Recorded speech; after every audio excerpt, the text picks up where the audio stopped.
Tá mutado o PVC, não Vê tá? se tá mutado o PVC, ou se a gente que não tá te ouvindo. Sim, sou eu, por culpa Boa, minha, perdão. venha. O Japão foi o primeiro time na história que o Brasil perdia um jogo por 2-0 e tomou 3-2. Nunca tinha acontecido até outubro do ano passado, o Brasil ganhava por 2-0 e perdeu 3-2. Nas duas últimas Copas do Mundo, tanto 2018 quanto 2022, o Japão bateu muito na trave de ser adversário do Brasil nas quartas. Talvez fosse melhor, talvez fosse pior, porque o Brasil caiu nas duas vezes nas quartas, né? Em 2018, o Japão ganhava da Croácia, da Bélgica por 2-0 e tomou a virada nos acréscimos. E no ano de 2022, o Japão perdeu para a Croácia nos pênaltis, certo? Então, o Japão está muito batendo na trave faz tempo. O que pode acontecer agora? Ele pode vir para o confronto com o Brasil, e pode eliminar o Brasil. Pode até não ter Brasil lá, não sabe se vai ter Brasil, mas vamos cogitar que o Brasil seja o primeiro da chave. Que é uma certa. A última vez que o Brasil não foi primeiro do grupo foi em 78, que ficou em segundo lugar no grupo da Áustria. Como o Brasil é sempre o primeiro, vamos cogitar que o Brasil seja o primeiro, embora esteja em terceiro. Se o Brasil for o primeiro, pega o segundo do grupo da Holanda e Japão, que pode ser Holanda, pode ser Japão, pode ser Suécia, pode ser a Tunísia. Pode ser, daqui a pouco tem Suécia e Tunísia. A Tunísia pode bater na Suécia. O fato é assim, em tese, se o Japão vier para pegar o Brasil, vai ser um adversário difícil. Vai ser bem difícil, bem complicado. Primeiro do grupo do Brasil pega o segundo do grupo de Holanda e Japão. O segundo do grupo do Brasil pega o primeiro da chave de Holanda e Japão. No amistoso a gente perdeu para o Japão, né? Você fala assim, de PVC, de virada, você fala assim desses confrontos, né, que podem acontecer. Agora você falando da Tunísia, mexe ainda mais no meu bolão, porque a galera de casa já sabe, a gente tem falado por aqui que existe um bolão do UOL aqui que, enfim, eu estou indo muito mal, inclusive. Somos dois. A gente está atualizando aqui o Japão, mas eu coloquei uma vitória do Japão, por exemplo, nesse jogo contra a Holanda. Eu achei que o Japão fosse vencer e foi um empate. Você acertou, né, Renan? Nesse jogo você acertou. Não o resultado, eu coloquei 1-1, né? Não o resultado exato, mas acerto ali o resultado final do jogo. PVC, no bolão, você colocou a Tunísia agora. Eu te achei um pouquinho pessimista quanto a essa classificação da seleção brasileira. Eu tô te achando meio... Cara, pode ser que, olha, tá tudo muito difícil por aí. Eu queria que você me contextualizasse por que isso. Eu não gosto de ser nessa polarização do Brasil. Olha o bolão na tela, PVC. A gente está mostrando para a galera de casa o bolão. Eu também não apareço, não tem problema. Tá igual eu, assim, lá embaixo, depois do 20º. Eu acho que o nosso papel, assim, eu tenho um certo bode, Denise, desse mundo polarizado em que a gente tem que ser catalogado ou como Pacheco ou como do contra. Eu não sou nem Pacheco nem do contra, eu sou comentarista. É isso que eu tento ser. Eu gostaria que a seleção brasileira fosse o mais alto possível, porque a seleção brasileira é a representação de quem trabalha no futebol do Brasil. E eu trabalho com futebol no Brasil há 35 anos. Eu não sou o responsável pela seleção brasileira, mas se a seleção brasileira, se o futebol brasileiro vai bem, todo mundo que trabalha com futebol de alguma maneira vai ter algum benefício. Mas não é pelo benefício, não estou pensando que eu vou ganhar o Brasil para eu me dar bem, não se trata disso. Trata-se de eu viver num país que eu nasci, cresci, vivo e amo. É só isso. Então, gostaria que o Brasil fosse muito bem. Mas é resultado de trabalho. O trabalho do Brasil nos últimos 4 anos foi bom? Não. Aí também tem gente que começa a botar toda a culpa no técnico, como se fosse tudo o técnico. Não é o técnico. O trabalho do Brasil. O Ancelotti fez um monte de bobagem, um monte de coisa errada, pode corrigir, vai ter o compromisso de corrigir, mas a seleção brasileira teve 4 técnicos nos últimos 4 anos. O que a seleção está tentando fazer aqui, com erros e acertos, é corrigir, tentar compensar o tempo perdido. E foi um ciclo ruim, né, para a seleção brasileira, porque é isso. E o Ancelotti chega com 1 ano de trabalho, poucos jogos, não trabalhando definitivamente com a mesma equipe, né? Então, a gente falava muito disso, né, Renan? Desse problema do ciclo também, porque é isso, é uma seleção que não sabe o que fazer em campo, como a gente Falar que não sabe o que fazer em campo é meio duro. É claro que sabe o que fazer em campo. Mas ainda assim, muitos papéis parecem distorcidos ali no meio. Vejo limitação de ideias de jogo, né, no time do Brasil. Né? Quando você fala do ciclo, ainda mais quando você traz um treinador que só foi treinador de clubes, é a segunda vez que ele participa de uma Copa do Mundo. A primeira como treinador, auxiliar. A outra foi como auxiliar lá em 94, auxiliar do Arrigo Sacchi. Então, esse trabalho diário que o clube tem, de você conseguir trabalhar as valências dos jogadores, conhecer ele no dia a dia, mudar, potencializar, ele não tem na seleção brasileira. Nesse período que ele está na seleção brasileira, ele encontrou 4 vezes com os jogadores por 7 dias, acho que são 7 dias uma data FIFA, de 7 a 10 dias. Isso é muito pouco para ele colocar as ideias e fazer os testes que ele precisava fazer na altura, né? Isso é uma quebra de ciclo. A maioria das outras seleções tem os treinadores há mais tempo, então ele ele tem a oportunidade, pelo menos, de colocar mais as suas ideias dentro do campo.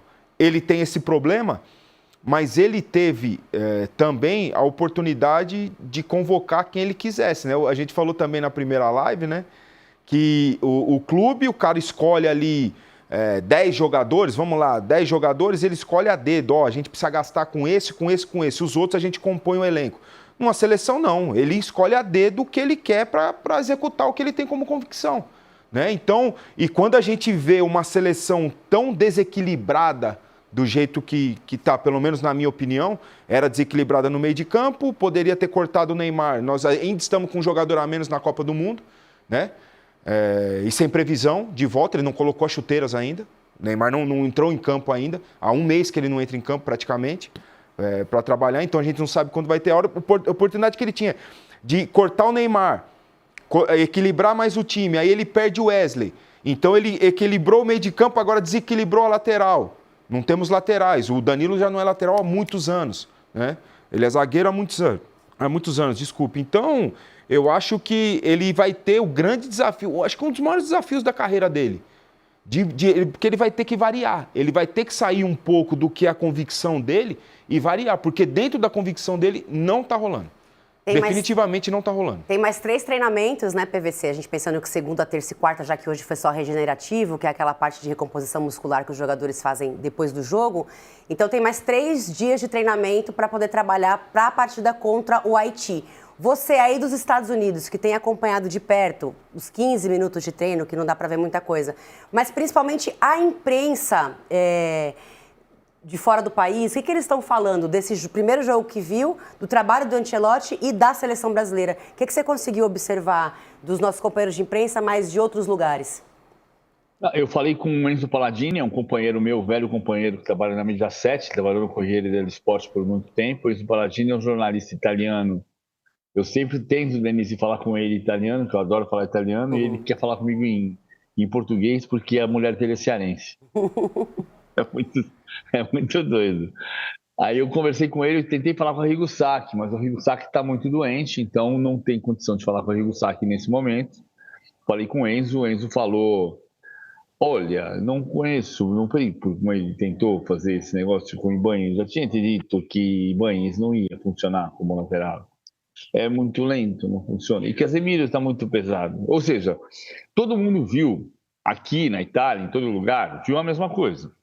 A gente viu que o time jogou mal, que o time não está bem, e que o time, para ter alguma chance de chegar em semifinal, vai ter que trabalhar muito nos próximos 20 dias. Muito, e mudar algumas ideias. Eu não gosto do termo teimoso, porque são 12 jogos. Por exemplo, foi uma surpresa incrível quando a Croácia chegou à final da Copa do Mundo em 2018 e o Zlatko Dalic tinha dirigido a Croácia por 17 jogos antes de estrear na Copa do Mundo. Era muito pouco. O Ancelotti dirigiu por 12 jogos. Então o Brasil paga. O Ancelotti tem erros, estou de pleno acordo, acho que tem muito erro. Mas a gente está pagando, o Brasil paga o preço dos erros que o Brasil cometeu antes. Se o Ancelotti tivesse chegado em 2 anos antes, um ano antes, tivesse 2 anos de trabalho, talvez ele tivesse uma margem de erro menor do que ele tem. O fato é que todo mundo viu a mesma coisa. O alto da página da Gazeta dello Sport sobre a atuação do Brasil foi: pouco Brasile, Vinícius salva. em síntese, quase um pleonasmo, todo mundo viu a mesma coisa. Não, exatamente isso. Você falou que não gosta de usar o termo teimoso. A Alicia Klein, no nosso primeiro fim de papo, falou de falta de flexibilidade, né? E a gente estava falando disso, né, Renan? Ele tem uma ideia certa na cabeça e dificilmente pode ser que a gente veja ele mudando essa ideia. E se ele vai falar alguma coisa, PVC, pode estar à vontade. Não, é que eu não concordo muito com essa teoria, Renan. Assim, a gente não tem margem para saber disso, sabe? Desculpa, eu não concordo tanto com isso. Ontem eu saí, meu amigo Robson Morelli falou assim: você acha que ele escalou o Igor Thiago porque é teimoso? Eu falei, cara, foi o segundo jogo que ele foi titular. Como é que ele é teimoso, assim, em 12 jogos? Ele escalou o Igor Thiago uma vez e na Copa do Mundo ele escala. Eu acho que tem erro. Eu prefiro a palavra errou. É que a palavra errou nos compromete mais. Nos compromete muito mais. Na verdade, não é nem com nomes, né? A minha visão a respeito do trabalho do Ancelotti não é nem a questão dos nomes, das escolhas. O Igor vai ser titular, eu quero um jogador com essa característica. É mais do sistema. Do sistema. Porque com esse sistema, ele está ficando vulnerável e exposto. Por quê? A gente conversava também ali, Denise. Para mim, o Marquinhos hoje, me entendam bem, ele não tem mais a vitalidade e a velocidade na recomposição e em mudança de direção para jogar com 2 zagueiros na linha de 2. Isso para mim é muito claro. Mas no PSG ele joga assim. O PSG tem uma característica muito clara de jogo, de a maioria dos jogos ter mais de 70% de posse de bola. Na final da Champions teve 80% de posse de bola. E o gol foi nas costas dele, na velocidade. Então, o que eu espero do Ancelotti é ele potencializar os jogadores, mas daí não importa quem que vai entrar em campo, mas que ele tenha variação de ideia de jogo, de estrutura tática para potencializar, para não deixar o Casemiro tão exposto, porque daí dá a impressão que o Casemiro está com 300 quilos, né? Porque ele tem um espaço muito grande para preencher, ele e o Bruno Guimarães. E isso fica claro que só 2 jogadores é difícil. Quando a gente olha um jogo da Holanda, que tem vários jogadores ali no meio para preencher o espaço, eles sempre estão muito próximos. A Denise olha para mim e fala, olha os triângulos formados, eles sempre são próximos. No Brasil você não vê isso, porque é um time mais espaçado. Né? Então, independente dos nomes, eu gostaria que o Ancelotti revisse, né? Não existe teimosia, existe convicção de trabalho. O cara que ele falou outro dia, são 40 anos de futebol. Então ele já viu muita coisa, já viveu muita coisa, já pôde mudar, já pôde variar. Então, para esse elenco que a seleção brasileira tem, na minha visão, ele precisaria variar numa estrutura tática, que potencializasse o equilíbrio e a consistência defensiva. Para aí sim você pensar, porque o Brasil é muito exposto. Contra Marrocos, não controlou o jogo em momento nenhum no meio de campo. Isso para mim é uma preocupação, pensando mais à frente na competição. A gente vai voltar a falar de seleção brasileira daqui a pouco, porque eu quero voltar a falar de Holanda e Japão, porque foi um bom jogo, né? Vale lembrar que dependendo da classificação do Brasil, se em primeiro ou em segundo, pode pegar Holanda e Japão se também um dos dois terminarem em primeiro e segundo no grupo F. E a gente teve Memphis Depay dentro de campo. Entrou ali faltando 20 minutos para acabar, no minuto 70, na verdade, mas não fez muita coisa, né, meu amigo? Olha, a gente tem até os números dele. 26 minutos jogados, 1 cartão amarelo, 6 passes certos, roubou uma bola, nenhum drible, nenhuma falta sofrida, nenhuma finalização, cobrou um escanteio. Foi isso que a gente pôde ver do camisa 10 da seleção holandesa, né? PVC? Não, então, eu acho que é o Neymar da Holanda, né? Só que ele joga. A diferença é essa. A diferença é que ele joga. O Neymar da Holanda, mas ele ainda entrou, né? Ainda pôde jogar 20 minutos. Porque aí a gente vai falar sobre um técnico, Ronald Koeman, que está tentando fazer o time crescer, assim como o Brasil precisa crescer durante a competição, a Holanda, que tem mais trabalho, mais longo prazo, precisa crescer durante a competição, mas ele está preparando o Memphis para entrar de verdade no primeiro mata-mata, que pode ser contra o Brasil. E o Neymar é outra história, o Neymar não vai entrar no time titular.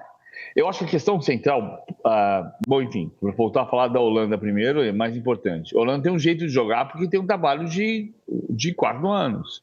Né? O Koeman assumiu o time depois da saída do Van Gaal, voltou a dirigir o time depois da saída do Van Gaal. Então ele tem uma maneira de consolidada de dirigir o time. A Holanda pode ser campeão do mundo, é um dos times que podem ser campeões do mundo. O Japão eu não acho, a Holanda eu acho que pode ser. Não é meu favorito, não se trata disso, mas pode ser. Tem um jeito de jogar, tem uma consolidação, tem um 4-3-3, tem um meio campo com Gravenberch e Frank de Jong. Vai crescer na competição. Vai chegar no primeiro mata-mata bem e o Memphis está sendo guardado para esse primeiro mata-mata. Para tentar jogar ali os 90 minutos.